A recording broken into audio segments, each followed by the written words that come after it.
cyane. Gloire à Dieu. Turarangiza kuri iri jambo ry'umutwe rivuga ngo Nous allons terminer sur le thème rivuga intitulé de l'humiliation à la gloire, kuva mu gakengego twinjira mu la cubahiro restauration divine. mu kunaguka. Ngo kuva mu gakengegwe twinjira mu cubahiro ngo niko kunaguka kuva ku Mana. D'humiliation à la gloire, restauration divine. Nashaka kubwira umuntu wese ariko aratwumva J'aimerais dire à toute personne qui nous écoute yuko iyo Imana yemeye agakengegwe canke nkoresha ijambo humiliation, que si Dieu permet l'humiliation, nuko haba ari ikintu Imana ishaka kugushikanaho. c'est parce que Dieu a une destination pour Hariho toi. ubundi bwiza Imana ibishaka kukugezaho. Il y a une autre gloire que Dieu te prépare. Mu bisanzwe Yesu ubwiwe Jésus, yemeye gukengerwa, il a accepté d'être humilié. kandi gukengerwa kwiwe Et son humiliation kwatumye ahabwa izina riruta ayandi mazina yose, a fait qu'il reçoit le nom qui est au-dessus de tout autre kugira ngo nom, amavi yose azofukame mu izina ryiwe. afin que tout genou fléchisse en Igihe son nom. cyose À chaque fois Imana izokwemera que Dieu permettra yuko uca mu bihe by'agakengerwa, que tu traverses les temps de l'humiliation, nuvyifatamwo neza, si tu as une bonne attitude ukamatana n'Imana yawe, et que tu t'attaches avec ton Dieu, ukaborogera Imana yawe. que tu implores ton Dieu, Ndi n'inkuru nziza yo kukubwira ngo j'ai une bonne nouvelle. akakengerwa siko gafite ijambo rya nyuma ku buzima bwawe. L'humiliation n'a pas le dernier mot dans ta vie. Agakengerwa ntigafite ijambo rya nyuma ku rugo rwawe. L'humiliation n'a pas le dernier mot sur ton couple. Agakengerwa ntigafite ijambo rya nyuma ku bawe. L'humiliation n'a pas le dernier mot sur les Hariho tiens. ubundi bwiza Imana Il ikubikiye. y a une autre gloire que Dieu te réserve. Mu bisanzwe En principe, hariho des saisons d'humiliation canke ivyo no kwita ibihe by'agakengerwe il y a des saisons d'humiliation Imana yemera ko umuntu acamwo que Dieu permet qu'une personne traverse kubw'ubwiza Imana ibimubikiye. pour la gloire qui lui est réservée. Saison ya mbere La première saison, ni saison ya humiliation brisée canke guca mu gakengerwe kakujanjagura. c'est passé au travers de l'humiliation qui te brise. Imana irashobora kwemera intambuko ya mbere Dieu peut permettre le premier pas, yuko uca mu gakengerwe que tu subis l'humiliation gafise mission qui a pour yo mission kuvunagura ubwibone bwawe bwose. de briser tout ton orgueil. Imana irashobora kuvyemera Dieu peut le permettre, yuko uba mu gucokorwa que tu subis l'humiliation kujanjagura afin de briser ivyo wari ufashe, ivyo no kwita securite zawe, ivyo wita umutekano wawe. toutes tes sécurités, Imana ikavyemera. et Dieu le permet. Igituma Imana ivyemera si kindi, La raison pour laquelle Dieu le permet, ni kugira ngo ubuzima bwawe nutahura neza c'est pour que ta vie, si tu le réalises bien, bubeho budepanda ku Mana gusa. dépende de Dieu Kuko ivyo uniquement. wari wishimikije Car toutes tes sécurités, iyo Imana ibivunaguye, si Dieu les brise, iyo Imana yemeye yuko ubwibone bwawe buvunagurika, si Dieu permet que ton orgueil soit brisé ugaca mu bihe byo gukosorwa, et que tu traverses les moments de correction Imana ikavyemera, et que Dieu le permet, ton orgueil iraba brisé. ton orgueil est brisé. Hama iyo uri umuntu w'Imana Et si tu es un homme de Dieu, ntabwo udevelopa umururazi, tu ne développes pas l'amertume, ahubwo cubaho uvuga uti ni Imana gusa. mais tu vis en dépendant de Dieu seulement. Iyindi nivo igira kabiri Quatrième niveau, nico no kwita igihe c'agakengerwe ariko kagutegura. l'humiliation de préparation. Kuri ico notanga akaroka kuri ku gakengerwe kavunagura orgueil yawe canke sécurité yawe. L'exemple que je pourrais donner sur l'humiliation qui brise ton orgueil ou tes sécurités, Notanga exemple ya Dawidi, je donnerai l'exemple de David, Imana ishimwe cyane, gloire à Dieu, aho yaciye canke abandi bantu bose b'Imana. son parcours ou bien tous les autres hommes de Dieu. Ariko muri préparation, Mais dans la préparation, exemple notanga ni Moïse. l'exemple que je donnerai concerne Moïse. Moïse yamaze imyaka 40 mu bugaragu, Moïse, il a passé 40 ans dans le désert, ategurwa kurongora ubwoko bw'Imana imyaka 40. dans la préparation pour être leader du peuple de Dieu. yinjiye mu gakengegwe Imaginez, il a connu l'humiliation ka preparation pour la ko préparation, gutegurwa pour être kuba préparé, umucunguzi w'ubwoko bw'Imana. pour être le sauveur du peuple Yari de Dieu. avuye muri palais Il a quitté le palais, hama aca yinjira mu bugaragwa il est entré dans le aba désert. umwungere Il est devenu berger. atangura kuba uragira intama za sebukwe Il a été berger du troupeau de son aba beau-père. umukwe wo ku ndaro Il a été un beau-fils qui habite chez son apana beau-père. yuko abihisemwo Non pas parce qu'il a décidé, ariko kuko Imana yavyemeye. mais parce que Dieu l'a voulu. Hari igihe Imana igucisha mu ntambuko igira kabiri Il y a des fois où Dieu permet cette deuxième ugaca mu étape. gakengegwe kagutegura. Tu connais l'humiliation de Kandi préparation. ndashaka kubwira umuntu wese ari hano Et j'aimerais m'adresser iyo à toute personne qui destiny est ici. yawe ari nini Si cyane ta destinée est grande, Imana iragutegura. Dieu te prépare. Ico gihe ntibiriko iragukohije ntibiriko iragukosora À cette période, il n'est pas en train de te ahubwo corriger, ibiriko irakora agafinition mais plutôt elle est en train de mettre sa finition. ibiriko iragutunganya. Il est en train de mettre sa finition. Iyindi nivo igira gatatu ya humiliation Troisième niveau de l'humiliation, nagakengegwe kaguposition. c'est l'humiliation de positionnement. Kandi benshi muri twebwe niho tugeze Et plusieurs parmi mugabo nous, nous turiko sommes à ce turahava niveau. turengana. Mais nous sommes en train de quitter cette N'iri étape. shengero niho tugeze Même pour cette église, nous mugabo sommes à turiko ce niveau. turahava cyane turengana. Mais nous sommes en train de Je quitter nizera ce ko uno niveau. munsi Je crois qu'aujourd'hui, Imana itwinjije muri gloire.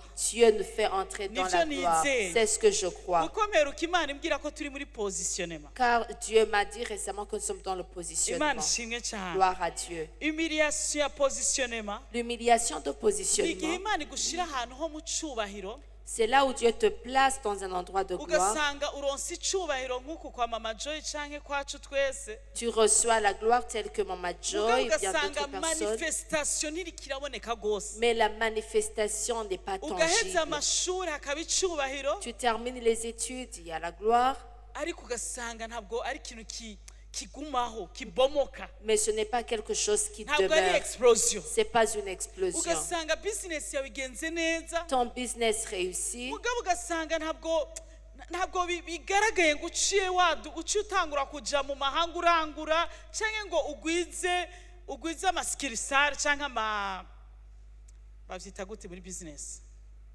ubuze amaskirisare ama eglise les agences. ama agence nk'akarorero dufate nka banki ivuye muri banki iri muri positionnement ifite icubahiro mugabo itariko iragira ama agence. Une banque qui est dans le stade de positionnement a de la gloire mais n'a pas des agences. iyumvire kuba mu cubahiro ariko kitariko kiragaragara. Être dans la gloire mais qui n'est pas tangible. Bisa n'umugore aba yibungenze umwana akamwumva akina Ça ressemble à une femme enceinte qui entend son enfant en train de bouger dans le ventre. hama abantu bose bakavuga ati yo agira vyare Les autres disent, oh, elle va bientôt accoucher. byarakunze yarasamye Elle a pu enfanter. yo Imana yamugiriye neza Dieu lui a fait du bien. umva hariho honneur Il y a un honneur. mugabo icubahiro kizoba kigwiriye umunsi yashikanye uwo mwana. Mais la gloire sera manifeste lorsque cet Rero enfant iri arrivera au mu gihe monde. ca positionnement Quand tu es dans le temps de la positionnement, icubahiro c'Imana kiba kuri wewe la gloire de Dieu est birashobora sur gushika toi. ukagira honneur Ça peut arriver que tu aies de mugabo l'honneur, nta explosion nta mais manifestation. il n'y a pas la manifestation. ni yindi ntambuko igira gatatu C'est le troisième niveau. ariko hakaba iyindi ntambuko ya kane Il y a également quatrième niyo niveau. twita humiliation de révélation. ni igihe agakengegwe kaguhishura ushika ahantu h'agakengegwe aciyemwo kaguhishura icuri. C'est l'humiliation de révélation. Ça révèle qui tu es. ni igihe Imana imanifesta gloire yayo mu buzima bwawe. C'est là où Dieu manifeste sa gloire dans ta vie. ni igihe Imana itangura kugaragaza icubahiro cayo iciye mu bintu byose vyaguteye gusuzugurwa no gukengegwa. C'est là où Dieu manifeste sa gloire en passant par ceux qui t'ont hama humilié. ivyo waciyemwo bigahinduka louange Et ton parcours devient une bigahinduka louange, intahe. devient un témoignage. rero ndashaka kubwira umuntu wese ari hano J'aimerais m'adresser à toute personne qui est ici. uriho kuko Imana yavyemeye kubaho. kubaho Tu existes parce que Dieu nta a kintu na permis kimwe cela. gishikira ubuzima bwawe gisa n'impanuka Aucune chose qui arrive dans ta vie est un kandi nta hasard. imiriyasi ikuraho umugambi w'imana ku buzima Et bwawe aucune humiliation n'enlève le plan de Dieu nta dans ta vie. gakengegwe Aucune humiliation, nta gucokogwa aucune humiliation ushobora gukuraho umugambi w'imana ku buzima qui bwawe peut mettre fin le plan de Dieu ikintu dans ta cyonyine vie. gishobora guhushisha umugambi w'imana ku buzima bwawe ni wewe Ce qui peut faire rater le plan de Dieu dans ta vie, c'est toi. nta barozi babuze umugambi w'imana ku buzima bwawe Aucun sorcier ne peut kandi empêcher le ndashaka plan de Dieu. kugurura twamugina Et j'aimerais ouvrir une parenthèse.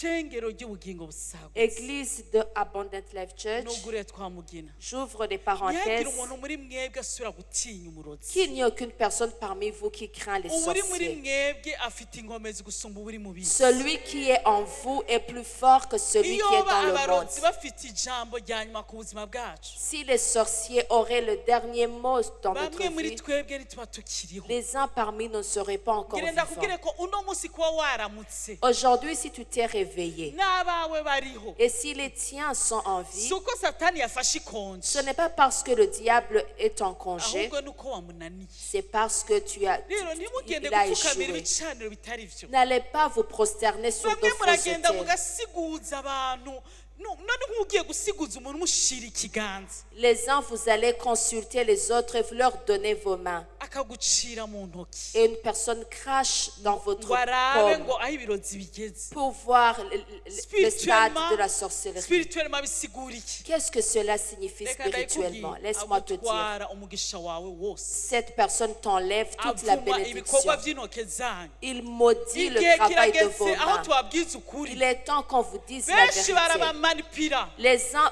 vous manipulent. bakabacaho amafaranga Ils gagnent de l'argent en ariko igihe passant kirageze aho par vous. tubabwiza ukuri Mais il est temps qu'on vous kuko dise la muzomenya vérité. ukuri kuri kubaha Car umwidegenzo vous connaîtrez la vérité uwo muntu vous w'ikiganza affranchira. akagucira mu La biganza personne à qui tu donnes la main afin qu'elle aba crache, arangije kuva mu bikorwa by'intoke zawe elle vient de maudire le travail de tes mains. wasuzumisha no gute Comment est-ce qu'on diagnostique le poison? niba unywa inzoga utarazibohoka Si tu prends de l'alcool et que tu n'en es pas encore bategetswe libéré, kubona ko wanyoye eshanu deja ni acide on doit immédiatement voir que tu as niba pris du unywa imiti poison. myinshi Si tu prends beaucoup de doses de acide muri médicaments, yo ikindi nacyo il y a noneho de l'acide. mu buryo bwa siyansi gute basuzuma ishano mu biganza et de façon scientifique, comment est-ce qu'on diagnostique le poison en utilisant la paume de la main? kubera ubwoba À cause de la peur. mwarapfukamiye abantu Vous vous êtes à genoux, vous murazi êtes ikintu prosterné devant les gens. cyaduteye inyatsi mu burundi Savez-vous ce qui a causé cyane la mu bihugu bya ruine afurika dans les pays africains? nuko tutizeye imana nzima C'est parce que nous n'avons pas cru en aba Dieu twapfukamiye vivant. ibicaniro bitari byo Les personnes qui se sont prosternées sur de faux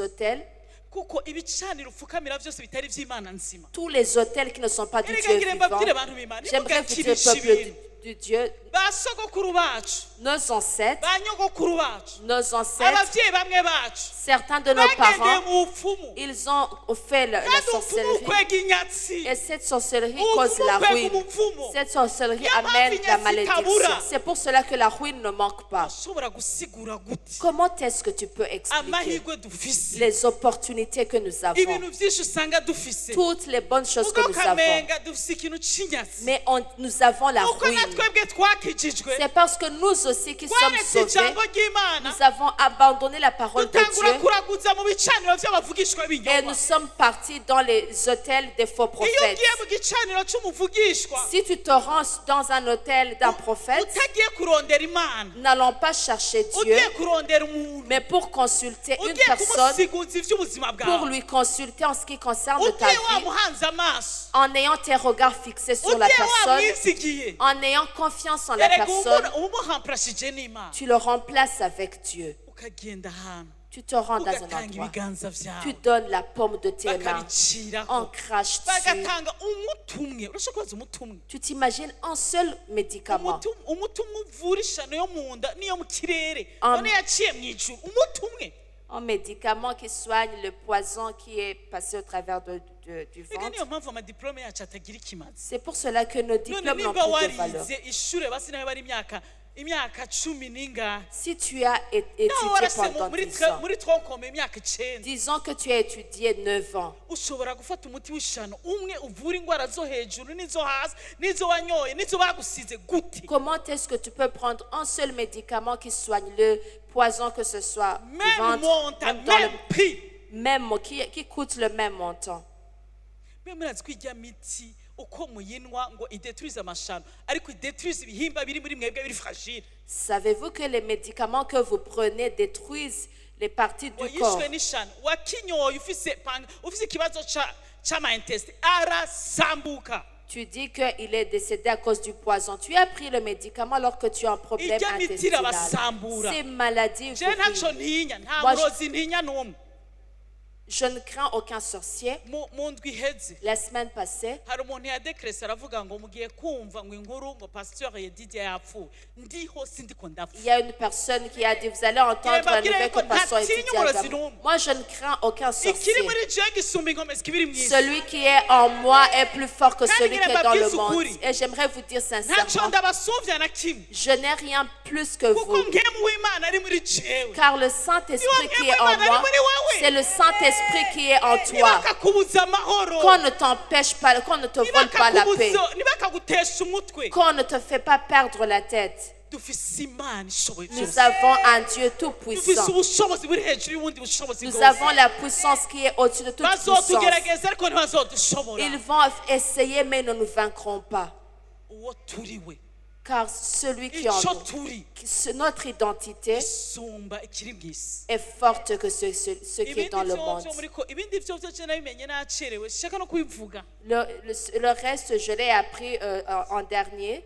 hari n'abashatse kubinyumvisha ndababwira nti jewe ivyo bintu vyo hageze ahantu biteye isoni ntimunabinyumvisha kandi ivyo sinavyumvise Les gens ont voulu même me le faire je comprendre, nagiye mais je n'ai pas kuri voulu. facebook mbona abantu bose bambaye ubukwasha je nibaje ngo ni ibintu ni ukuri ndababwije ukuri imbere y'Imana sinigeze menya ivyabaye Je suis partie au Facebook, j'ai vu toutes les personnes je avoir nibaje une ni épingle. ukuri mbabwije ukuri ndi hano imbere y'Imana je Sincèrement, nibaje ngo devant ni ibintu Dieu. bigezweho Je croyais que c'est une mode, c'est quelque chose qui est à la mode. hama ndavuga ntariko abantu bazokwambara ibitabutse bongere bambara ibikwasha none turiko turajahe mu gisirimu c'uno munsi Où est-ce que nous allons avec cette hama mu nyuma numva ivyo culture d'aujourd'hui? mwumvise Et puis par après, j'ai entendu ce que vous avez Nta entendu. n'isoni. Et j'ai dit, vous n'avez pas honte. nta n'isoni N'avez-vous pas honte? imibiri yacu n'urusengero rw'Imana nzima Nos corps sont le temple du Saint-Esprit.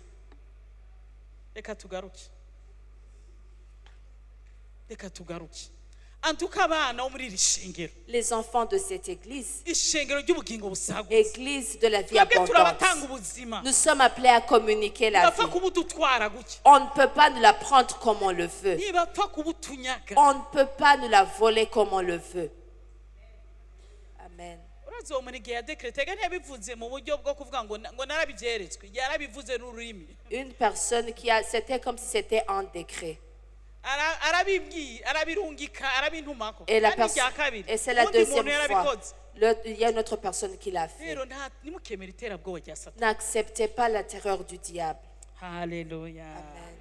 haleluya Amen. imana ishimwe cyane Gloire à Dieu. rero unyemere ndakubwira uno munsi Permettez-moi de te dire aujourd'hui, ikintu cyose cyabaye ku buzima bwawe tout ce qui s'est passé sur ta vie, ikintu cyose cyabaye mu rugo rwawe tout ce qui s'est passé dans ton ikintu foyer, cyose gishikira urubyaro rwawe tout ce qui arrive sur ta gisa descendance, n'agakengegwe qui ressemble à gisa l'humiliation, n'agacokoranyi k'umwasi qui ressemble à l'humiliation de l'ennemi. nubyifatamwo neza Si tu as une bonne ukizera attitude imana nzima et que tu crois au Dieu vivant, ntabwo gifise ijambo rya nyuma ku buzima bwawe cela n'a pas le dernier mot dans ta vie. ntabwo kidefinisa icyo uri Cela ne définit pas ton identité. ntigishobora no gusambura umugambi w'imana ku buzima Et bwawe cela ne peut même pas détruire le plan de Dieu dans ta ni vie. inzira imana igucishamwo C'est le chemin par lequel Dieu te fait traverser, kumbure kugira ngo igukosore peut-être pour te corriger, cyangwa igutegure pour te préparer, cyangwa igupozisiyone mu cyubahiro ou bien pour te positionner dans la gloire, cyangwa ikwinjize mu bwiza ou bien pour te faire entrer dans la rero gloire. ntimugafate yuko ibihe byanyu by'agakengegwe Ne prenez pas vos saisons d'humiliation, ibibashikira nk'abagabo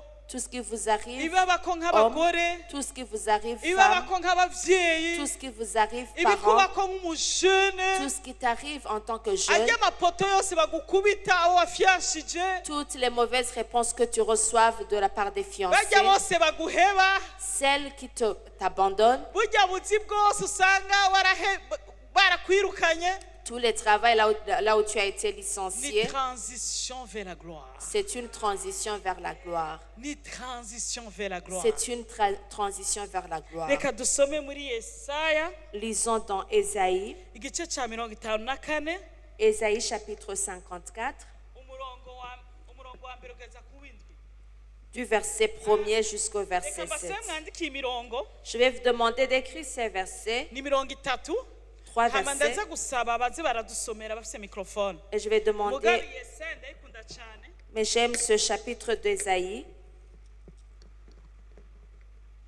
imana ishimwe cyane mwandike Yesaya 54 Écrivez Ésaïe chapitre umurongo wa 54, mbere ugeza ku w'indwi du verset 1er au verset 7.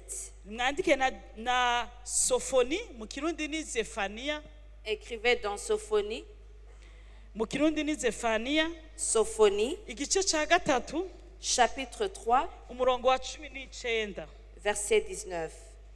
hama muhereze kwandika Et vous allez écrire en dernier lieu, igitabo cya kabiri cya Samweli deuxième livre de Samuel, igice cy'icenda chapitre 9, umurongo w'umunani ugeza ku 13 du verset 8 au verset 13. reka nsobe muri Yesaya 54 Lisons dans Ésaïe chapitre 54. ririmba mugore w'ingumba utigeze kuvyara semerera cyane uririmbishwe n'umunezero wowe utigeze kuramukwa kuko abana b'intabwa ari benshi baruta abana w'ufise umugabo ni jewe uhoraho ndabivuze agura ikibanza c'ihema ryawe nibagura amahema yahuba ntugarukirize hafi wungure imigozi yaryo ushimangire imambo zaryo kuko uzogasara uca iburyo n'ibubamfu kandi uruvyaro rwawe ruzoganza amahanga ruzotuma ibisagara vyabaye imisaka bisubira kugererwa ntaco utinya Ne crains plus, ntaco utinya ne crains pas.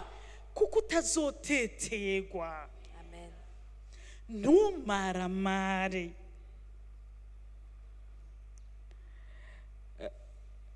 kuko isoni zitazokwica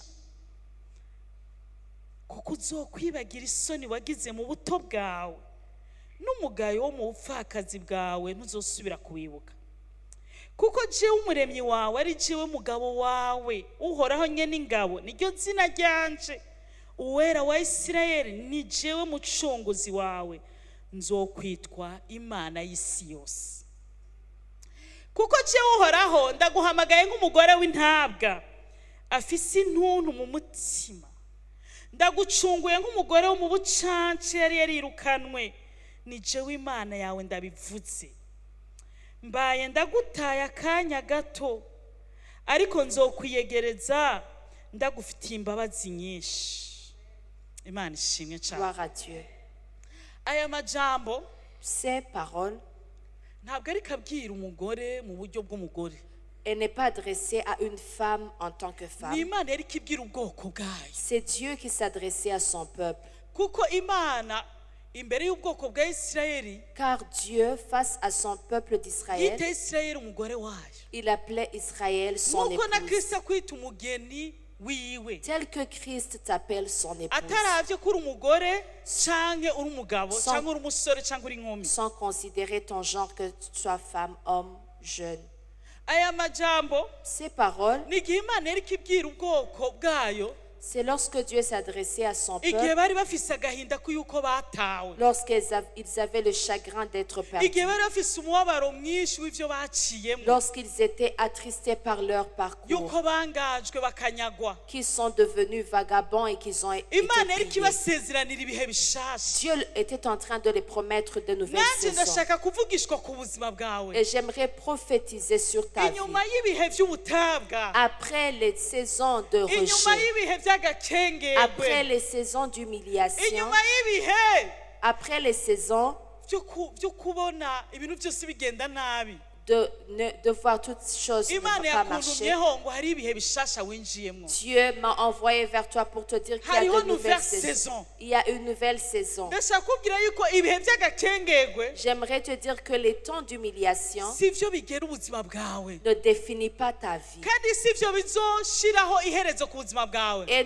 ne sont pas la finalité Une de ta vie. transition. C'est une transition. Inyuma y'ibihe vy'agakengerwe Après les saisons hari ibihe d'humiliation, bishasha Imana igira il kwinjizemo. y a de nouvelles saisons dans lesquelles Dieu Inyuma va te y'ibihe faire entrer. vy'agakengerwe mu muryango wawe Après les saisons d'humiliation dans hari ta ibihe famille, bishasha Imana igira il y a de igushiremo. nouvelles saisons dans lesquelles Dieu va te mettre.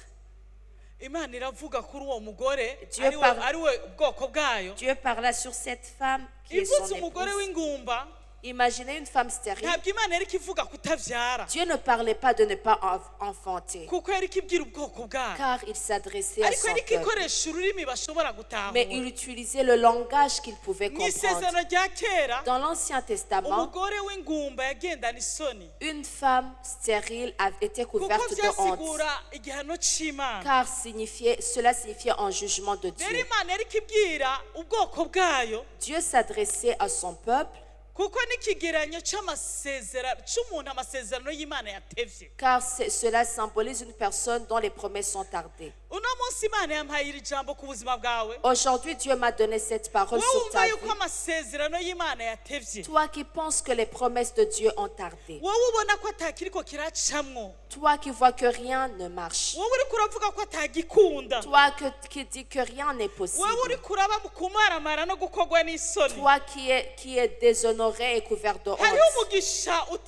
hariho umugisha Imana yateguye, Il y a la bénédiction que Dieu a préparée. kandi uwo mugisha Imana izowutanga ahantu hagaragara ko hari vide. Et Dieu la déversera là où il y a le vide. Ndashaka uvyumve neza. J'aimerais que tu le comprennes.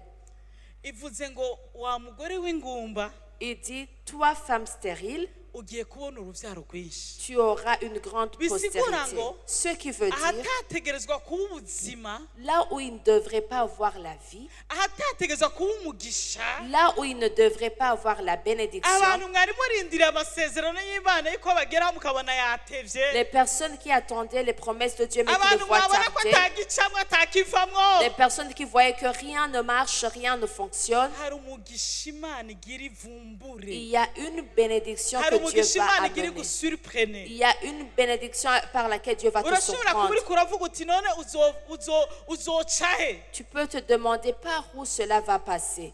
Kumwe mu ngumba havamwo abana, Comme dans une stérile provient des enfants, niko umugisha wawe uzoza. il en est de même que ta Wibuke bénédiction neza ko viendra. ibiri mu isi vyabayeho mu isi yagaragara. Souvenez-vous que ceux qui remplissent le monde est venu dans un monde vide. Imana yahamagaye ibiri mu isi vyose Dieu a appelé tout ce qui est dans le mu monde gihe isi yari igaragara. lorsque le monde Uno était munsi ubona vide. ibintu vyose ari vide, Tu vois que tout est vide. ariko ndiri inkuru nziza. Mais j'ai une bonne Imana nouvelle. yahamagaye ubuzima mu isi igaragara, Dieu qui a appelé la vie dans un niyo monde Mana vide, ishoboye gutembesha ubuzima ahagaragara, ahameze nk'ahagaragara. il est même le Dieu qui peut faire couler la vie dans le vide. Imana yaremye ihanga mu ngumba y'imyaka 90. Dieu qui a créé une nation à travers d'une stérile Niyo de Mana igira 90 ans. itembesha ubuzima Il est le même Dieu qui mu va faire bimeze couler la vie nk'ugumba. dans ce qui est stérile. Imana ishimwe cyane. Gloire à Dieu. Imana yongera kubwira ubwoko bwayo Dieu s'adressait encore une fois à ngo son peuple. agura amahema yawe. Élargis tes tentes. Sinzi ko muriko murumva aya majambo. Je ne sais pas si vous comprenez ces paroles. Igihe nayahabwa sinasubiye gusinzira, Lorsque je les ai reçus, je n'ai pas kuko encore repris nuzuye sommeil. umunezero mwinshi. Parce que j'ai été rempli d'une grande joie. Mu yandi majambo, En d'autres mots, ntubone hagufi, n'aie pas une vision courte. ntubone hagufi N'est pas une vision kuko qui iyo est imana courte. ihagurutse gukora Car quand Dieu se lève pour agir, ikora ibintu binini il agit de grandes Shandaraba choses. sokolobo haya shendereba riba tokorobo shendereba yala hasika la hala mandolobo raisika la hala hasika reba taka mahali hala lo mani hala seka la hasika reba taka aisika ashandala hala robo hasika ashandaraba raiseka ya hala mahaliko raikala maseka ya so ashandalaba Imana ihagurutse kwikorera Quand Dieu se lève pour agir, ikora ibintu bito il ne fait pas de choses qui sont petites. niyo mpamvu viziyo yawe ikwiye kuba nini C'est pour cela que ta vision doit être grande. ntushobora kwiyumvira igisiniya Tu ne peux pas juste penser en simple plat. ntushobora kwiyumvira inkoko gusa Tu ne peux pas juste penser à un poulet. hamuvuga uti ngire nkomeshe ngire nindonka amafaranga nzokwirirwa mu maresitora nzokwambara hariho umuntu yaratubwira w'umukozi w'imana Il y a un serviteur de Dieu qui aimait nous dire, yabibwira umutware wanje ngo ntabavaliya je uri kubona hafi vais m'habiller pour leur montrer. urashobora kwibaza umugabo agira imigabo yo kutuvaliya tu Tu t'imagines une personne, un homme qui peut faire des plans pour s'habiller, pour se faire voir. ni kubona hafi C'est avoir une vision qui est courte.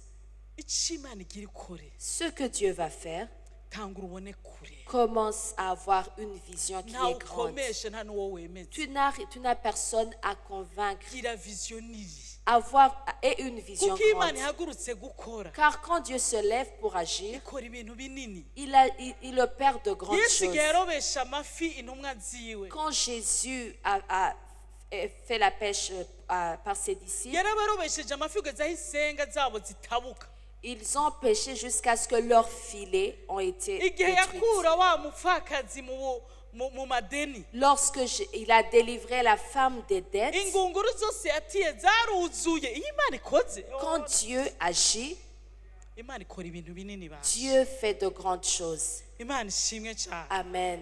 igihe imana yaha uruvyaro sara Quand Dieu a donné la descendance à Sarah, yamuhaye ihanga il lui a donné une nation. mu yandi majambo En d'autres mots, imana yakuntumyeho Dieu m'a envoyé vers toi bona kure et une vision grande. iri yerekwa kure Et une vision Nyaba grande. jeune. Vous les jeunes, nimwagura amahema yanyu élargissez vos tentes. mugire iyerekwa ya kure Ayez une vision qui mwiyumvire est kuba large. isoko ry'umugisha Pensez à être une source de mwiyumvire kuba bénédiction. inyishu Pensez à être une muve mu réponse. kwikunda Abandonnez muve l'égoïsme. mu kintu cyo kwiyemeza no kwemeza abantu Abandonnez de se faire voir kuko ou se montrer aux kizobarinda autres. kuko kizotuma muba abagabo beza n'abagore beza Car cela vous aidera à être nimwibone de bons hommes mutangura et de kuba bonnes femmes. inyishu y'abantu Commencez à vous voir étant une réponse pour les nimwibone autres. mutangura kuba isoko ry'umugisha Commencez à vous voir étant une source de bénédiction. murengane ikintu cyo kubona hafi Et abandonnez de voir, cyo kwimara inyota y'umunsi umwe n'inzara y'umunsi umwe de juste pour satisfaire votre soif ou votre faim du jour. ngo mushimangire amahema yanyu Allongez vos cordages. bisigura ngo Ce qui veut dire, bisigura ngo ce qui- afermi affermi, bisigura ngo ce qui veut dire, mukomeze urufatiro affermissez la fondation. mukomeze urufatiro Affermissez la kuko fondation. imana irekuye umugisha Car quand Dieu envoie la bénédiction hama urufatiro ntiruba rukomeye et que la fondation n'est pas solide, umugisha hakukubaka au uragusenya lieu d'être bâti par cette bénédiction, elle te akazi détruit. keza kazogusenya Un bon travail te kuko détruira udafise urufatiro si tu n'as pas une fondation. uzoheza amafaranga yose winezereza Tu vas ushaka consommer, kwemeza abantu tu vas consommer tout ushaka l'argent gukanga abantu juste pour se faire voir aux autres. hamusange wishe kazoza kawe Et tu vas mettre en péril ton avenir. amafaranga azotuma wiboreza unywa inzoga L'argent fera que tu kuko t'ennuies udafise urufatiro parce que tu n'as pas de fondation. nutagira urufatiro rwiza ruzokubaka neza Si tu n'as pas une bonne niyo mpamvu fondation, abakobwa n'abahungu mugihe mushaka kubaka c'est pour cela que les jeunes garçons nimugende et mushireho filles urufatiro qui voulaient vous marier, mettez la fondation. uhereye aho murezwe En commençant là où vous Uhereye aho habitez. mubaye. En commençant là où vous vivez. nimutashyiraho urufatiro Si vous ne mettez pas la fondation rw'abagore beza ngo mwige guteka et que vous apprenez à faire la cuisine, benshi muri mwebwe mushaka kuvyiga kuri YouTube nta muntu umwe yigeze yiga gukata igitunguru kuri YouTube igitunguru baragikata kikagucino ku bwa mbere aucune kikakubabaza personne amaso n'a appris à faire la cuisine sur YouTube. murabona kera nta bagabo baterura abana Avant, les hommes ne mugabo prenaient umurongozi pas les w'abakenyezi enfants, ashima imana ko abagabo baterura mais la responsable de maman bénit que les hommes prennent les enfants. mw'abahungu Garçon, jeune homme, murashobora kutagira amahirwe yo kugira abagore nk'abo mapapa wawe yagize tu peux ne pas avoir l'opportunité de voir la femme que ton père a eue. bizosaba kuvyuka mw'ijoro Ça te demandera de te réveiller au milieu de la nuit ugaterura abana et prendre l'enfant kugira unace indaro pour que tu aies là où dormir, kandi rimwe muri haruwaye alors que c'est vous qui payez le loyer. hari umuntu ariko aranyumva Y a-t-il quelqu'un qui m'entend? hari umuntu ariko aranyumva Y a-t-il quelqu'un qui none mushaka m'entend? kuja mu bihugu vya kure vya Canada vya Etats-Unis muri abami nka baso baba bafite amatongo Vous voulez aller à l'étranger, étant comme des rois et comme vos pères qui avaient des parcelles. Étudiez. nimwige gushiraho fondation Apprenez à mettre la fondation. muzoshikana abagore hanze babati Vous allez partir à l'étranger avec vos femmes, elles vont nimwabaho vous délaisser. muzungurutsa amatelekomande gusa y'amashene gusa Si vous êtes juste à la maison pour utiliser la télécommande,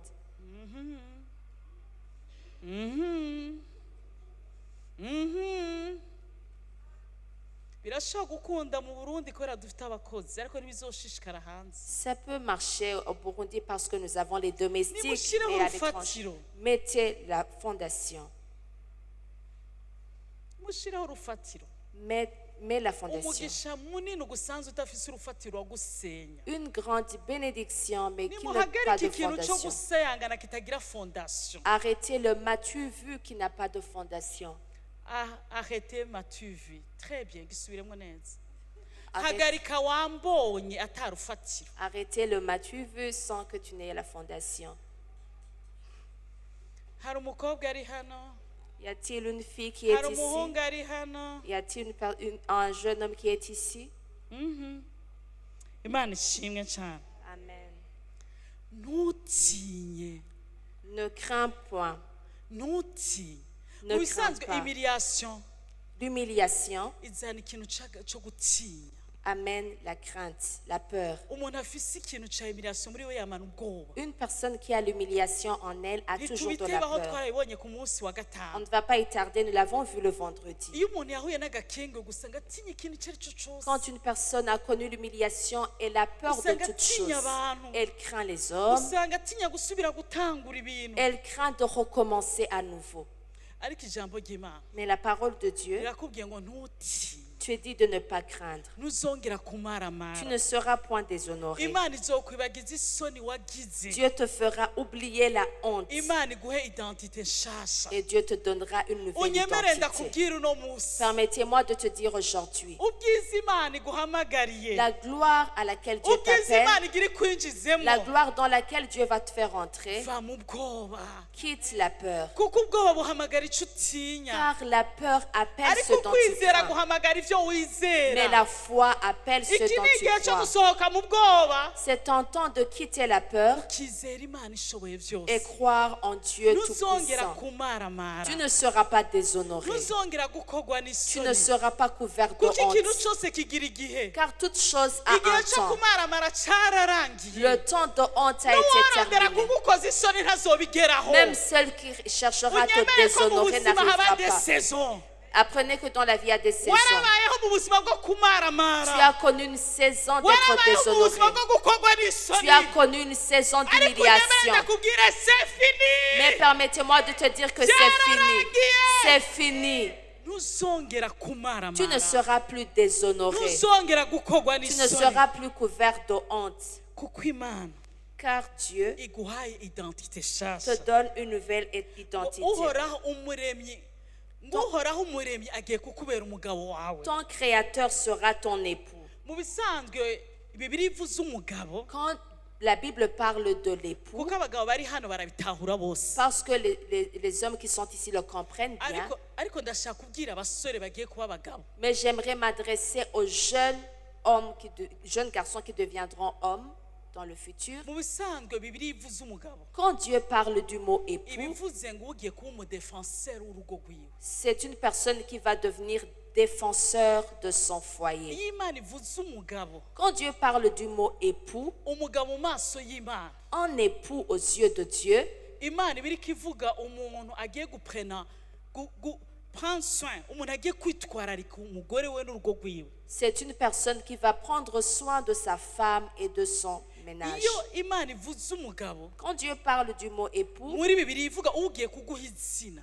parle d'une personne qui va te Niyo donner un mpamvu mu nom. bihugu bitandukanye C'est pour cela que dans umugore différents iyo yubatse pays, aca yakira izina ry'umugabo wiwe. quand une femme est mariée, Ntabwo ari obtient ugupfa le nom de gutwara son izina mari. ry'umugabo gusa, Ce n'est pas juste bisigura prendre ngo son nom, umugore wese afite umugabo muzima signifie que toute femme qui a un homme, iyo au vrai sens du atambuka terme, kubera icyo umugabo ari, quand elle marche, parce que l'identité de kuko ari son mari, umugabo ari nk'uko Imana igomba, parce que c'est ton époux selon uwo Dieu, mugore agenda atahitamye, cette femme marche kuko étant agenda avuga ati redressée. ndimuka Car disent, je suis l'épouse de abagore tel. bose usanga bicako benshi, Toutes les femmes qui marchent étant courbées, ni uko abagabo c'est parce que leur mari, apana ba hano n'abahariya non pas ceux d'ici, ce sont ceux de très loin, loin, loin none là-bas. umugabo aba yirirwa mu bamaraya, Un époux qui passe du temps, umugabo aba Dans ari les kanwa prostituées. inzoga hagutanga rasiyo, un époux qui prend de l'alcool au lieu de donner la umugabo ration, adashobora kwitaho iby'urugo rwe ari wowe ugenda kugurana amahera ya loyer. un époux qui ne prend pas en charge son urungitse ménage. umugore kugurana amahera ya loyer, erega burya umukoresheje ukundi. Si tu envoies ta femme pour prendre les dettes pour le loyer, c'est la refaire de thé d'une manière ou d'une autre. rero niba ushaka umugore ahaguruke neza agenda yemye, Tu veux que ta femme marche tête haute. ndashaka kubwira imisore kuko abagabo hano bose barabikwijije, J'aimerais m'adresser ukaba aux jeunes ushaka garçons. kubaka urugo rwawe, Si tu veux bâtir ton foyer, urumva neza ko umugore azoba fiere ko kwitirirwa. es-tu prêt que ta femme sera fière d'être ta femme? Abasore bari ngaha, amen Jeunes Prova, hommes qui amen. sont ici, amen. amen. Amen. Ko muvuga bukewe, Ezra avuze amen wenyine, nta basore bari hano, hari umusore witwa Ezra wenyine. Il y a juste un seul homme qui s'appelle Ezra. Allez Georges, 2027 turakora mariage, amen. Imana ishimwe cyane. Gloire à Dieu. Rero Imana ivuze ngo uhoraho umuremyi agiye kukubera umugabo, Quand Dieu dit, l'Éternel, ton Créateur, sera ton époux, bisigura ngo signifie, abana b'abantu baragutaye, les êtres humains t'ont rejeté, ariko Imana igiye kukwitorera, mais Dieu va te prendre hama iguprene ikwitwararike, et il va prendre soin de toi. ikubera umudefenseur, Il va être un défenseur pour toi. iguha izina. Il va te donner une Wari witeze identité. kugira izina iwanyu, Tu t'attendais d'avoir une identité au ariko travers nta des zina siens, waronse iwanyu. mais tu n'as pas eu d'identité. Wari witeze kugira izina uhawe n'umugabo wawe cyangwa umugore wawe cyangwa ababyeyi bawe, ariko ntaryo Tu waronse. t'attendais à avoir Wari witeze identité, kugira izina aho ukora, une identité au travers de ton milieu professionnel. Mais Dieu va te donner une identité. niyo mpamvu imiriyasiyo yose si ikwica, C'est pour cela que toute humiliation n'est pas pour te ntigire mettre fin. gushire mu bundi bwiza. C'est pour te faire rentrer dans une autre Ngo gloire. guhamagaye nk'umugore w'intabwa, Elle t'appelle comme une femme délaissée. bisigura ngo Ce qui signifie, Imana irazi umubabaro wawe, Dieu connaît ta douleur. Imana irazi agahinda kawe, Dieu connaît ta Imana irazi tristesse. deception Dieu zawe, connaît tes Imana déceptions. irabizi byose, Dieu connaît tout. ariko yiteguye Mais il est prêt kugushira hiyaguye, de te mettre au large. yiteguye kugushira mu bundi bwiza, Il est prêt de te mettre dans une nk'uko autre gloire. yibutse Yosefu, Tel qu'il s'est souvenu de Joseph, nk'uko Imana yibutse Yosefu tel que Dieu s'est souvenu de Joseph ikamuhindura amateka, et il a changé son niko Imana igiye histoire, kubikora. il en est de même que Dieu Niba va le yokura faire. umuntu mu buja S'il veut tirer une ikamugira personne premier ministre, de l'esclavage au premier nawe Imana ministre, yahagukura. toi aussi Dieu peut t'en Uko Imana délivrer. yibutse nawomi La manière dont Dieu s'est souvenu de Naomi, amaze kubura umugabo après avoir perdu son akabura mari, abahungu biwe perdu ses fils, biciye mu mukazana wiwe umwe gusa au travers de une seule belle-fille, imana ikamuhindura et amazina Dieu a changé son birashoboka identité. yuko abantu bakuvuyeko Ça peut arriver que les personnes t'ont hariho abantu abandonné. wagiriye neza bakuvuyeko Il y a ceux dont tu as fait du hari bien et abantu t'ont abandonné. witangiye bakuvuga Il nabi y a des personnes auxquelles tu es hari sacrifié abantu mais qui parlent mal wavunikiye de uno toi. munsi ataco batarekonesa Il y a des personnes qui ne reconnaissent pas les sacrifices que tu as fournis pour eux. imana yakuntumyeho Dieu m'a envoyé vers toi. imana yakuntumyeho Dieu m'a envoyé vers toi. muri nawomi En Naomi, yakoresheje umukazana umwe gusa il a utilisé une de ses akora belles-filles. ibiruta iby'abahungu be bamukoreye Et elle a fait ce que plus que ses fils auraient fait. abyara aronka umwuzukuru umwe gusa Elle a eu un seul petit-fils amuha izina risumba iry'abahungu be n'abandi bose bamuhaye qui lui a donné rero l'identité ushobora grande. kubona ata bantu ufise Tu peux voir que tu n'as pas de personne, ariko matana niyo mana mais attache-toi à ce Dieu. matana niyo mana Attache-toi à ce zongeye Dieu. kubabwira Je vous le igihe redis cyose encore uzoheba une fois. gusenga Tant que tu abandonneras la none ukuri mu prière, ngorane nyinshi c'est parce que tu es submergé par des problèmes. uzoba ariko wiyimbira iva yawe Toi-même, tu seras en train de Ariko faire ni ton wiyegurira tombeau. Imana. Mais si tu te consacres à Dieu ugasenga imana et que tu pries Dieu, imana ishobora no gukorera aho utaziga Dieu peut même agir au travers ninde yari de azi ko notre imana campagne. yoca muri nawomi Qui aurait cru que Dieu passerait au travers Naomi? famiye yanje yarantaye Ma famille m'a belle rejeté. famiye Ma yarantaye belle famille m'a rejeté. kandi abo bose nta n'umwe anyemera Et parmi ces personnes, Abana aucune banje personne ne m'accepte. barantaye. Mes enfants m'ont umugabo wanje abandonné. yarantaye umugore wanje Mon yarantaye mari, ma femme m'ont abandonné. abagenzi banje barantaye Mes amis m'ont délaissé. abo bose ni baguti Que ces personnes te ariko rejettent. usigarana imana Mais garde Dieu. kuko imana yabaremye Car Dieu qui les a créés, nizi ibikwega c'est lui qui sait qui kandi attirer. ikabadisipoza Et il les dispose. igadisipoza imitima yabo Et il dispose leur cœur. imana ishimwe cyane Gloire à Dieu. haleluya Amen. imana yahinduye amateka ya esiteri Dieu a changé l'histoire d'Esther imfubyi en une orpheline impunzi qui était esclave, étrangère dans un autre pays. agahinduka umwamikazi Elle est devenue une reine. erega iyo mana ishoboye guhindura amateka Ce Dieu est capable de changer imana l'histoire. yakuntumye ko kubwira ngo Dieu m'a envoyé vers toi pour birashoboka te kuva dire, mu gakenge gukinjira mu cyubahiro c'est possible de quitter l'humiliation pour entrer dans la gloire. n'igihe cyawe cyo kumatana n'imana C'est nzima ton temps d'être attaché au n'igihe Dieu cyo vivant. kuyiyegurira C'est ton temps de se consacrer à lui. muri zefaniya sofoni 3:19 Dans Zéphanie chapitre 3, Sophonie chapitre 3, verset 19 verset bahadusomera 19.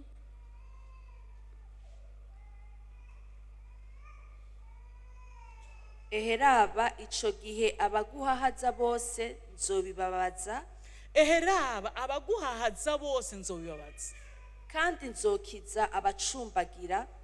kandi nzokiza abacumbagira mu yandi majambo En d'autres mots, ntukarondere kwihora ne cherche pas la vengeance. abakoreshejwe mu kugucinyiza Ceux qui ont été utilisés pour te rabaisser, cyangwa mu kugucokora ou bien pour t'humilier, cyangwa mu kugushyira mu ou gakengewe bien pour t'humilier, bafitaniye afere n'imana ils ont affaire avec Dieu. hari umuntu ariko aranyumva Y a-t-il quelqu'un qui hari m'entend? umuntu ariko Y aranyumva a-t-il quelqu'un qui m'entend? abakoreshejwe n'umwasi Ceux qui ont été utilisés par l'ennemi, nubasabire priez pour eux, kuko bafitaniye afere n'imana parce qu'ils ont affaire avec Dieu. abaguhahaza nzobibabaza Ceux qui te pressent, je vais leur rero en ntuta demander. umwanya kuko imana yanyeretse hari abantu bateba kwinjira mu byiza kuko bata umwanya bazunguruka bata umwanya mu bikomere bata umwanya mu babadindiza bata umwanya mu gakengego oya iki ni igihe cyo kwihuta C'est le temps d'accélération. imyaka twamaze kuzungurukira harakwiriye Les années que nous avons passées en imyaka tournant twamaze mu suffisent. bikomere irakwiriye Les années que nous avons passées Iki dans ni les igihe blessures cyo kwava. suffisent. C'est le temps d'avancer. iki ni igihe cyo kwinjira mu C'est byiza le temps d'entrer dans la gloire. kuko benshi muri twebwe Car plusieurs parmi nous, turi muri positionnel Nous sommes dans le iki ni positionnement. igihe cya ouverture, C'est le moment d'ouverture. iki ni igihe cya gloire, C'est le moment de gloire. iki ni igihe cya transition. C'est le moment de rero iyo transition. umuntu atifashe neza muri transition, Quand une personne n'a pas une bonne attitude pendant la transition, iyo umuntu atifashe neza mu gihe cy'ifatakibanza, quand une personne n'a pas une bonne attitude durant la transition, kenshi arasubira inyuma. le plus souvent la personne recule. burya transition ntimara umwanya. La transition ne dure pas igihe longtemps. imana yambwira amasengesho ko turi muri positionnement, Quand Dieu m'a parlé dans la prière que nous sommes dans le turi positionnement, muri transition, que nous sommes dans la transition, tumeze nk'umugore afise inda que nous ressemblons à une femme enceinte agira abyare qui va mettre au ariko monde, umwana ataravuka. mais dont l'enfant n'est pas encore ni né. igihe kiba kiri delika, C'est un temps très délicat, kuko umwasi aba ashaka kukunigira mu menshi. car l'ennemi veut tuer. rero ntimwemere ko hypertension iduga, Ne permettez pas que votre tension monte, kuko murashobora gushikana mutakiriho. car vous pouvez accoucher n'étant pas encore en vie. hari umuntu yanyumvise? Y a-t-il quelqu'un qui m'entend? iyo ibihe bigire bishiki, iyo hagire habe gushitswa kw'amasezerano, Quand c'est le temps d'accomplissement des promesses, ibihe birahinduka les saisons changent. kandi intambara zikaba nyinshi. Et il y a beaucoup de ntimwemere luttes. ko umwasi abanigira mu menshi. Ne permettez pas que l'ennemi vous tue. ntuvyemere, Ne permettez pas. ntuvyemere. Ne permettez pas. iki ni igihe cyo gukora ama exercice menshi, C'est la saison de faire kuko beaucoup igihe cyo kubyara d'exercices. kwacu kwageze. Car le temps d'accouchement jena arrive. bw'Imana nizere ko uyu munsi J'ai dit à Dieu, j'espère ari qu'aujourd'hui, umunsi wa gloire, c'est le moment de kuko gloire. bishobora kutubwira ko tuva muri humiliation twinjira muri gloire. uyu munsi ndavyakira.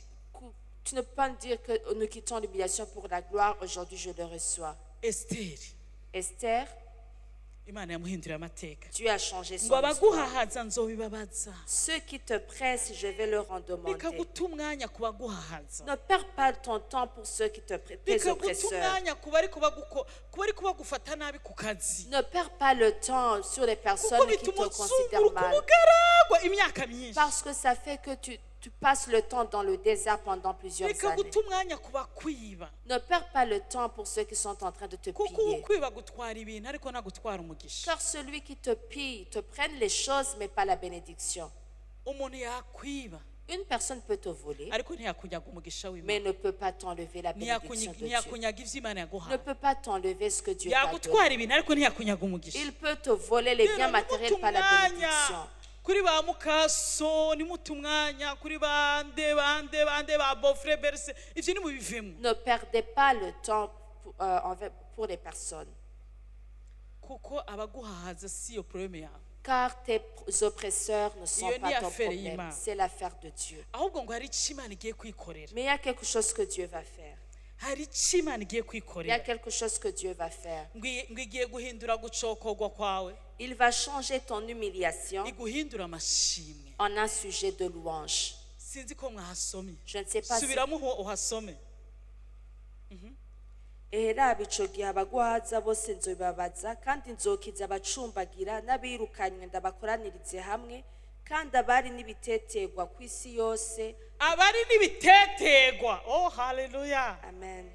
Kandi abari n'ibitetegwa ku isi yose nzobahindura ishimwe n'izina rya bisigura ngo aho rurangiranwa. wageze gutetegwa n'Imana izogeza kuguha indirimbo z'amashimwe. Ça veut dire que ton ampleur d'humiliation, c'est là où même Dieu aho arrive en wageze te donnant. kumaramara n'Imana izoguha intahe, Le degré de ton humiliation aho sera le même wageze de ton kurira n'Imana témoignage. izogeza mu kuguhoza. Le degré de tes pleurs, c'est là où même Dieu ngira mubwire arrivera ko pour te imiliyasiyo consoler. waciyemwo yose ntabwo ari ikintu c'ubusa. Ton humiliation n'est pas venue en vain. Imana yaravyemeye, Dieu l'a permis. yavyemeye ifumbire Il a fermé comme du fumier kugira ngo izobe elevation ku buzima bwawe. afin que cela soit amarira l'élévation dans Imana ta vie. yarayemeye Les larmes, Dieu les a kugira permis azohinduke ibitwenga twenge, afin que ça soit le sujet agahinda Imana d'allégresse. yarakemeye Le chagrin, Dieu l'a kugira permis kazovemwo umunezero. afin que ça soit changé dans la joie. hariho indirimbo nshasha, Il y a un chant nouveau. hariho amashimwe Il y a des sujets de Imana louange igiye kuvyura mu gakenge. que Dieu va susciter dans l'humiliation. mu kurangiza, En terminant, muri Sofoni twumvise ngo n'abacumbagira, même les boiteux, ntituhasoma kuko ndashaka ndahababwira. on ne va pas lire ndashaka cela. kubwira inkuru y'umugabo yitwa Mefibosheti. Je vais te parler l'histoire de l'homme du nom de Méphibosheth. nabahaye passage muri 2 Samuel Je vous ai donné le passage dans 2 Chapitre Samuel, 9. chapitre 9. umuhungu yitwa Mephibosheti Un jeune du nom de yari Mephibosheth, umugabo yitwa Mephibosheti l'homme du nom de Mephibosheth, akomoka mu nda y'ingoma il provient de la cour mu royale. bisanzwe En principe, kuba ukomoka mu nda y'ingoma étant de la race royale, bisigura ngo ubusamuragwa n'ubwiwe signifie que l'héritage lui ubwami appartient, le n'ubwiwe palais lui appartient, kubaho neza n'ibyiwe une vie aisée, c'est son mugabo partage. kubera ibyaha bya sekuru wiwe Sawuli Mais à cause des péchés de son grand-père Saul, bikwegera akaga uruvyaro rwiwe n'abamukomoka cela a amené le malheur pour sa niyo descendance. mpamvu nashaka kubwira umumama ari hano C'est pour cela que j'aimerais m'adresser à toute maman qui est ici n'umupapa ari hano et tout papa qui est ici.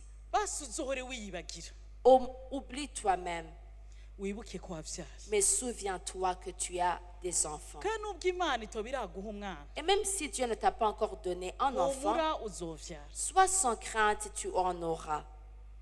humura imana izoguha uruvyaro Sois sans crainte, Dieu te donnera uhore une wibuka descendance. ko ivyo ukora Souviens-toi que tout ce que tu fais bishobora gukwegera umuvumo abana bawe peut causer la malédiction à tes enfants. niyo mpamvu nashaka gusaba umuvyeyi wese ari C'est hano pour cela que j'aimerais demander à tout niba parent, ufise urukundo rw'abana bawe si tu aimes tes enfants, niwemere gupfa accepte le renoncement à upfe kuri soi. tonego Renonce à ton ego kugira usaze neza afin de bien utabona vieillir. abana bawe bababazwa Non pas voir tes enfants utumva inkuru attristés. zibi ku bana bawe Ne recevant pas de mauvaises nouvelles venant de tes enfants. ico gihe À cette époque, Mefibosheti yari afise imyaka 5 gusa Mephibosheth avait 5 ans seulement. imyaka 5 gusa 5 ans seulement. mugabo aca yinjira mu kaga we adafisemo uruhara Mais il a été victime de malheurs dont il n'est pas responsable, katewe na sekuru wiwe causés par son grand-père. atangura guhunga 5 ans Il a commencé à être errant à 5 hama wari ans. amuteruye Et la personne qui le portait, yari inshoreke c'était un serviteur. iriko irahunga ihungisha umwana Lui aussi, il était en train de fuir avec cet enfant. yahungisha Mefibosheti umwana wa shebuja Il fuyait avec Mephibosheth, imuta l'enfant, hasi aravunika et il lui a laissé par terre et l'enfant est devenu boiteux. Mefibosheti acaba ikimuga Et Mephibosheth est devenu acaba boiteux. umuntu ari marginalize nk'uko abashakashatsi b'ijambo ry'imana bavuga ngo Mefibosheti yabaye umuntu ari marginal Il est devenu marginal comme les théologiens le disent. aba umuntu yakumiriwe Il a été marginalisé. agenda kuba ahantu habi cyane Il est allé habiter dans un endroit muri qui est quartier pire, mbi dans un mu quartier, gasagara gateye isoni dans une ville qui fait honte.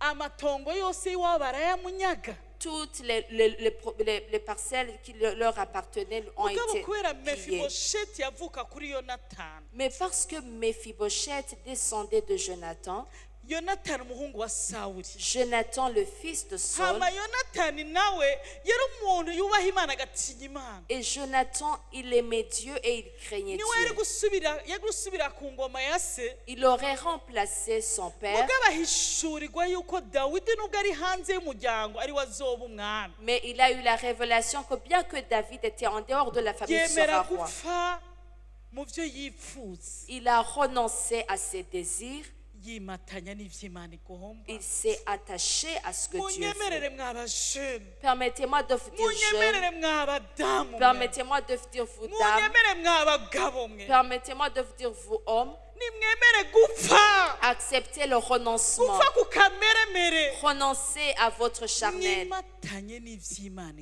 et igomba attachez-vous à ce igihe que cyose Dieu veut. uzimatanya n'ubugombe À bw'Imana chaque fois que tu t'attacheras à la volonté de Dieu, uzoba uri kurikiza kandi ukiza abawe tu seras en train de te sauver et sauver les Yonatani tiens. yimatanye n'ubugombe bw'Imana Jonathan s'est attaché à la nibyo volonté de Dieu. yarapfuye C'est vrai, il est mort. hariho abantu bubaha ubugombe bw'Imana n'ivyo bapfa Il y a des personnes qui obéissent à la volonté de Dieu, mais mugabo kuko Imana qui meurent. itajya ideni Mais parce que Dieu n'est pas injuste, kuko urashobora no kudapfa ukagira ingorane tu peux ne pas mourir, mais ariko avoir des kuko Imana problèmes. itajya Et ideni puisque Dieu n'est pas igihe cyose injuste, uzoharanira ivy'Imana igomba à chaque fois que tu rechercheras la volonté de Dieu. uzoba uri gucira umurage mwiza bawe. Tu seras en train de donner un bon héritage pour les umuhungu tiens. yavyaye yitwa Mefibosheti Son fils Méphibosheth, amerewe nabi, il est dans un ari mu kibanza état kibi. critique, mauvaise situation, mauvaise place. Imana yibutsa Dawidi ivya Yonatani. Et Dieu a fait rappeler David ce qui concerne Dawidi yibuka Jonathan. isezerano ry'intava yagiranye na Yonatani. Et David se souvint d'une alliance aca qu'il a fait aravuga ngo avec mu ruvyaro Jonathan. rwa Sawuli hoba hasigaye umuntu umwe Et ndamugire neza kubw'Imana. il a demandé, y aurait-il une seule personne qui reste de la descendance de Saul que je le fasse du bien pour Dieu? Baravuga bati hasigaye akamuga, Ils ont dit, il reste un boiteux. hasigaye akantu Il karimiriye, reste une personne hasigaye humiliée. umucafu Il reste une personne sale, kanyagomba. un boiteux. Ntibamenya ko alliance n'Imana. Mais ils ont oublié que l'alliance avec Dieu, alliance n'Imana l'alliance avec Dieu, ikura umuntu mu bukungu ikamwicarikana il n'abahambaye. fait tirer une personne de la poussière pour le faire asseoir Birashoboka avec les ko grands. utize, C'est fort possible que tu n'as pas birashoboka étudié. yuko famiye yawe itigeze itera imbere, C'est possible que ta famille n'a jamais birashoboka prospéré. yuko utemewe, C'est possible que tu n'as jamais ariko été munyemere accepté. mw'abagabo mwe, Mais laissez-moi vous dire, vous hommes, munyemere mw'abadamu mwe, permettez-moi vous femmes, mutakaze zanyu zose, mettez de vos côtés votre muve mu orgueil, barashike, abandonnez vos kuko logiques, rimwe na rimwe murambabaza, car des fois vous me faisiez du mal. murambabaza. Vous me faisiez Iki du si mal. igihe c'amafyeri, Ce n'est pas le temps. ivy'imwemu vyabinjiranye. Le spirituel vous a dominé. Mais comment est-ce que vous êtes dans l'église dans le confort? mugara gute? Comment est-ce que vous osez vous remplir ngire vous-même? babwire bantu b'Imana, J'aimerais vous dire, peuple de abakozi Dieu, mukoresha bari mu mwemu. les serviteurs de vos maisons sont spirituels. Urazi ko umunsi umwe Tu t'imagines un jour, Abigail Abigail yigeze kuzana umukozi, a amené une domestique. sinigeze menya ko afise umukozi, nabonye afise akana kuntu, J'ai vu, elle avait une jeune fille. arambwira ngo Et puis elle m'a dit, ati arambwira ngo uyu n'umukozi, ngo n'umukozi wanje. elle m'a dit, c'est Imbere ma ko ambwira ko ari domestique. umukozi wanje, Avant de me dire que c'est sa domestique, jewe natanguye kumva ari igicaniro cigendera. moi je l'ai senti comme étant un Kara hôtel. kana kareha gutya kiza, C'était une jeune fille de mugabo courte twaje taille. gusenga numva imweme imbwira ngo iki ni igicaniro kiriko kirigendera. Igicaniro dobisigura ni ntumwa y'umwasi mu rugo. Ça veut dire que c'était une envoyée du diable à la maison. Hamakuru ahantu ashaka gutwara David. Et puisque je voulais me rendre dans un endroit avec Burya David, umuntu wese Dieu parle tantôt d'une manière tantôt d'une autre. Imana ivuga mu buryo bumwe cyangwa ubundi. Hari ahantu ashaka gutwara David. Je voulais partir avec Abigail David, nawe ashaka kuzana na wa mukozi wiwe. mais Abigail est venue Ariko venir la nkumva mu domestique. mpemu yanje, nkumva mu mutima wanje, iki gicaniro cyo nkeneye Mais- kuko gifite mission. Spirituellement, je ne voulais pas cet hôtel parce qu'elle Jewe avait une naramubwira mission. Abigail, twara umwana, twara umukozi wawe, jewe njanye n'umutware wawe n'abana turagiye iho ndabatwara. Moi, j'ai dit, Abigail Oya part ngo avec ta servante. ndamuherekeza ngo musheri wanjye. Et puis elle a dit, j'accompagne mon Ndamubwira chéri. nti Abigail umva rero, Je lui ai dit, Abigail, ikibazo mfitaniye n'uyu muntu muri kumwe. le problème, je l'ai avec la personne qui est à côté de toi. Wamukuye. Où as-tu trouvé cette Urabona ingene ari personne? keza, ngo urabona ingene gatekereza, ngo n'agakozi keza. Et tu vois, elle a de bonnes Nongeye Abigail, figures, kiri elle est gicaniro calme. Je lui ai dit, cigendera. ça, c'est ton hôtel, au vrai sens du terme. Kije kutwicira igihe kirageze. Et elle vient juste pour nous ruiner, le temps arrive. Sinzi ko yari bwasame, Je ne sinzi sais ko pas si yaragira elle était vyara. encore tombée Sinibuka, enceinte, je ariko ne me rappelle pas. cari igihe afise ngira nk'inda ntoya. Mais je pense que Yari afise inda ntoya atanumwe aramenya. Ndavuga iki ni igicaniro carungitswe ku mwana, kije kutwicira. c'est ton hôtel qui vient juste pour polluer l'atmosphère. Oya mama, J'ai dit, mais non, maman. oya mama, Non, oya maman. mama. Non, maman. Ndinjiza umugabo n'abandi nawe aracinjiza mu muduga. Et puis, elle est entrée dans le véhicule. Hama turagenda gusengera inzu. Et puis, nous sommes Twari partis tugiye pour prier gusenga, la twari tugiye maison. nangiye kubereka inzu David yaragiye kuyimaramo iminsi 3 mbere ko bayimukiramo. David Ya allait- jeûne et prière. et il allait faire 3 jours de jeûne et prière avant de Mwe muva déménager. kwinjira mu nzu gutya Vous déménagez comme cela, nagaciyemo. c'est juste une parenthèse. Murapfa kwinjira mu nzu uko nyene. Vous déménagez comme ça, Uko nyene. facilement Iyo même. mbamwo La maison là où nayihawe na mwene j'habite, data ariko nayimazemo 7 jours secs j'ai imbere ko passé tuyinjiramo. 7 jours secs avant de déménager. Abiga nuze David iyo nzu David, dans cette y'abantu b'Imana maison, mbwa yikusemo 3 jours secs. il a passé 3 jours secs. Ariko wowe urinjira mu nzu Mais toi, z'abarozi, tu déménages z'abapfumu, dans les maisons ukinjira des urya inyama, sorciers. ukinjira urya umuceri. Et tu y entres, tu manges le riz, tu manges la viande. Mwarare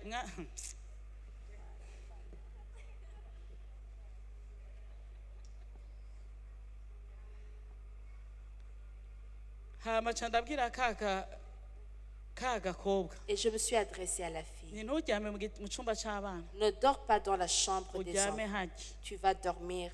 Elle lui a montré. abigare ngo yangu iki si icyumba cy'abana none baraza mvuze ntaryame mu cyumba cy'abana Je ntaryame suis hajya dit, elle ne kandi dormira nkaba pas ndi dans... umuvyeyi wawe umwirukane Si je suis nigenda ta maman, kwirukanye nigenda c'est kwirukanye moi qui te chasse. haragera handi avuga nti ngire ninjire mu nzu z'abandi rero Et à un certain moment, je me suis dit, je vais commencer à coordonner les maisons des ca autres. ndatinda ndatekana Et je suis devenue calme. mu nyuma Et puis par après, wa mukobwa yaraseze la fille, elle agenda adatwaye a umushahara quitté son salaire. aca ababwira ngo muzowuhe umuvugishwa w'ibinyoma ntari buvuge ivyo akora n'amadega hano Et vous allez donner mon salaire à un prophète, un faux prophète que je david ne ati vais pas tu dire. tu tu nzowuha wowe nyene ntawe Et nzoshima David a refusé en disant, non, non, non, je donnerai à toi seul. J'aimerais vous mufise demander. abakozi bari mu mpemu Vous avez des domestiques qui sont spirituels. mukora ahantu hari impemu Vous travaillez dans les Non, milieux qui mais- sont spirituels. Mais vous, musenga nk'ababipa vous priez comme ce mwumviriza qu'ils font les amakuru yo Bibles. muri irani Vous écoutez les nouvelles de Iran. nimwumviriza y'ijuru Vous n'écoutez pas les nouvelles du mwumviriza yo ciel. muri kongo Vous écoutez les nouvelles du intambara zo mu Congo. rugo iwanyu mutaraziheza Sans que vous n'avez pas encore terminé même les luttes de mubona ko vos maisons. murinda mutagira inkongo Est-ce que vous ne voyez pas que vous osez? muri abakamikaze fe Vous êtes de vrais kamikazes. burya ibibazo byo muri irani nibyo bikomeye gusumba iby'iwacu mu ngo zacu Est-ce que les problèmes qui se trouvent en Iran sont plus importants umunsi que umwe ceux... uzotaha usanga umuhungu wawe yakwambara igikwashu niho uzomenya neza ko ikibazo kitari muri irani kiri bujumbura Un jour, tu rentreras à la maison, tu feras ton fils porter une épingle. Tu sauras que ce n'est pas en Iran où il y a des problèmes seulement, mais que le problème se trouve à Bujumbura. kandi bijya bintu bambara navyo n'ibindi by'uburozi Et ce qu'ils portent, c'est également de la sorcellerie. mu ijambo rimwe dusenge En est seulement mefibosheti Mephibosheth, alliance l'alliance. ngo imana yibuka ngo dawidi yibuka isezerano yagiranye n'imana David se souvient de l'alliance qu'il a fait baravuga avec ati Dieu. harasigaye agahungu kamugaye Ils ont dit, il reste en boiteux. ako gahungu kari kamugaye hose kagenda kanyogomba Cet homme, il était en boiteux. baragaterura On le portait. uwo mugabo baramuterura On portait cet homme. ngo ashitse acabwira dawidi Arrivé, il a dit à David, aravuga ngo il a dit, ndimbwa ipfuye undonderera iki pourquoi est-ce que tu me cherches alors que je ressemble à un dawidi chien qui acaravuga est ngo mort? uhereye no Et munsi David a dit, dès aujourd'hui, ivyo wiyita sivyo ndiko ndumviriza ton identité, je ne hariho le tiens pas alliance compte. yabayeho utazi Il y a une alliance qui a ubibwa été faite. ipfuye Que tu sois un chien mort, unyogomba que tu sois en boiteux, que tu as été pillé, que tu as été humilié. hariho alliance Il y a une alliance igukura mu gakenge qui te tire de l'humiliation ikagushikana mu vy'ubwiza no mu pour te faire vy'ubwami entrer dans la gloire. uhere no munsi ubimenye Dès aujourd'hui, sachez-le. kubw'iyo alliance Grâce à cette uzohora alliance, wicarana nanje ku tu meza t'asseoiras toujours avec moi sur cette table. uhere no munsi ubimenye Dès aujourd'hui que tu le kubw'iyo alliance saches. nagiranye n'imana nzima Grâce à l'alliance que j'ai faite avec kubwaso Dieu. yimatanye n'imana nzima Grâce à ton Père qui kubwa s'attache à ton konsekrasiyo Père. ya so n'imana nzima Grâce à la consécration de ton Père avec le Dieu iby'iwanyu vivant. byose mwanyazwe murabisubijwe Tout ce qui vous a été pillé vous amatongo sera yose remis. murayasubijwe Les propriétés qui vous ont haba été ku priées bwa vous so seront. yonatani Et grâce à ton Père no ku Jonathan, bw'isezerano riri hagati ya jewe et n'imana grâce à l'alliance qui est entre moi et Dieu, Mephibosheth, Mephibosheth, uhawe les honneurs tu reçois toutes les uhawe honneurs. icyubahiro Tu reçois la gloire. nanjye ndashaka kubwira umuntu wese ari Et hano j'aimerais m'adresser à toute personne qui est ici. agakengegwe karakumugaje L'humiliation t'a fait courber. agakengegwe kaguhaye amazina L'humiliation t'a donné des bakwise appellations. ngo urisema On t'a appelé que tu umuryango causes wanyu le barahari icyo malheur. bawise Ta famille a reçu les bakwise amajambo appellations. menshi n'amazina On menshi t'a donné beaucoup d'appellations. ariko kubw'imana Mais wimatanije nayo grâce à Dieu à qui tu t'es kubwa attaché, konsekrasiyo grâce à la consécration,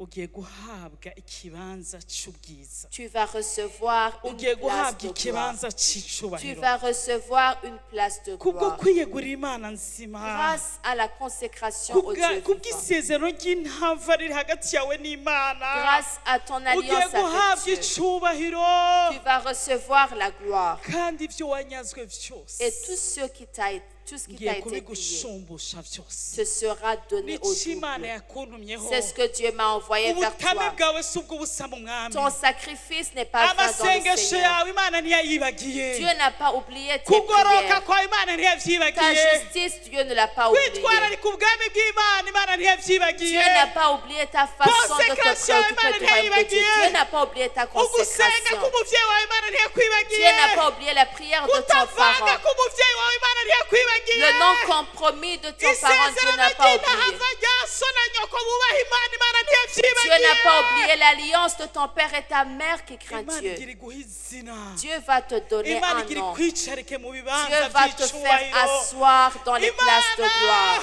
Dieu, igira iguhe les honneurs Dieu va te imana donner igira les honneurs. ikubahishe Dieu va t'honorer.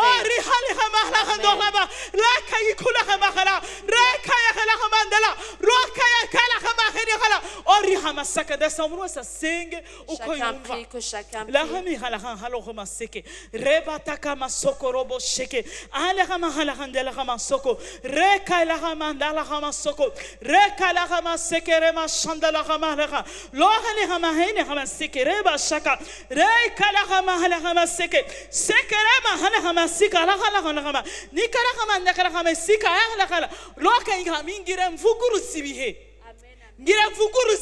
Je vais défier les temps. Et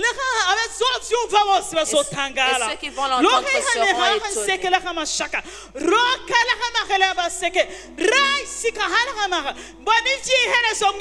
Je vois la fin de toutes choses dans son début.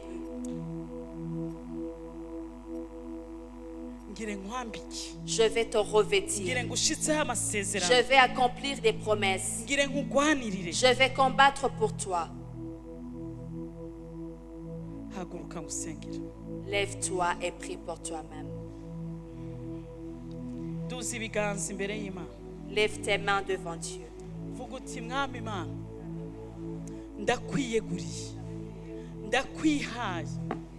uyu munsi bisemo kuba umugeni wawe Yesu shize hasi byanje byose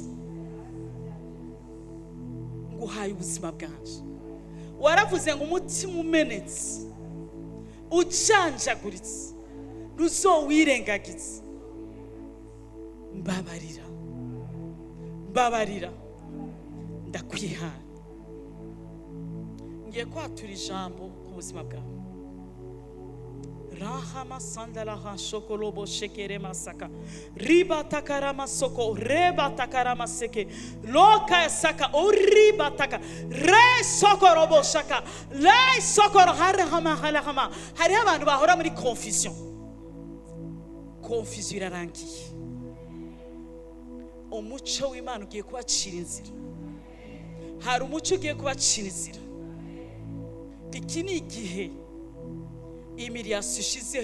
c'est le temps où l'humiliation prend fin. Tu entres dans la gloire. C'est le temps où les personnes qui ont été humiliées vont être élevées. Le monde deviendra pire. Les gens continueront à être méchants. Mais l'alliance de la paix, l'alliance de la paix ne quittera pas ta vie. Dieu se rapproche vers toi avec beaucoup de miséricorde. Dieu se rapproche de toi avec miséricorde. C'est vrai. Il y a ceux qui vont être rejetés pour un petit temps. Mais c'est pour que Dieu se rapproche de toi. C'est pour qu'il se rapproche de toi. C'est pour que Dieu te délivre. C'est pour que Dieu te prépare et que tu aies les regards fixés sur Dieu. Car il y a de nouvelles saisons. Je sens comme la pluie. Je sens de la pluie. La pluie de la bénédiction. La pluie qui change les saisons.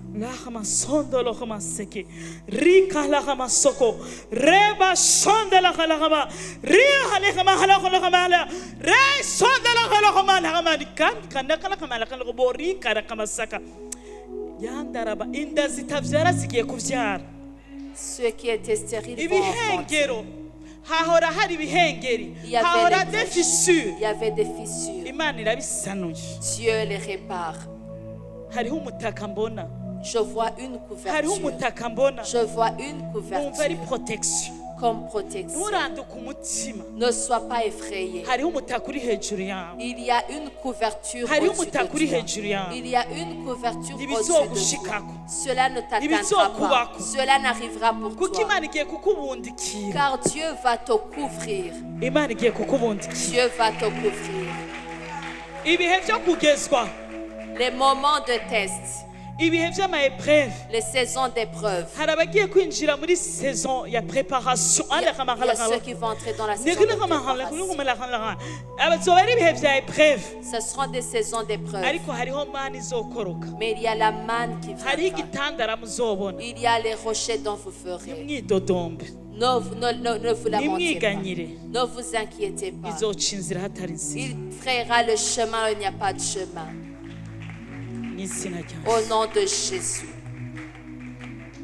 Mana yo kwizerwa ciye bugufi imbere yawe uyu munsi wahariye abakenyezi nje kugusaba kino kintu iri shengero n'umugeni wawe twamaze imyaka myinshi muri preparation kuko tutashaka gukura. Ikindi gihe nabaye umuntu anezereza abantu gusumba kukunezereza. Nabaye umuntu atinya abantu gusumba gutinya wewe. Pfukamye imbere yawe ngusaba imbabazi. Naragusezerane ko ntazongera gutinya umuntu n'umwe igihe cyose nzoba ndi mukuri. Ndagushimiye Mana ko ivyo naramiye bitakunze kugira unyigishe.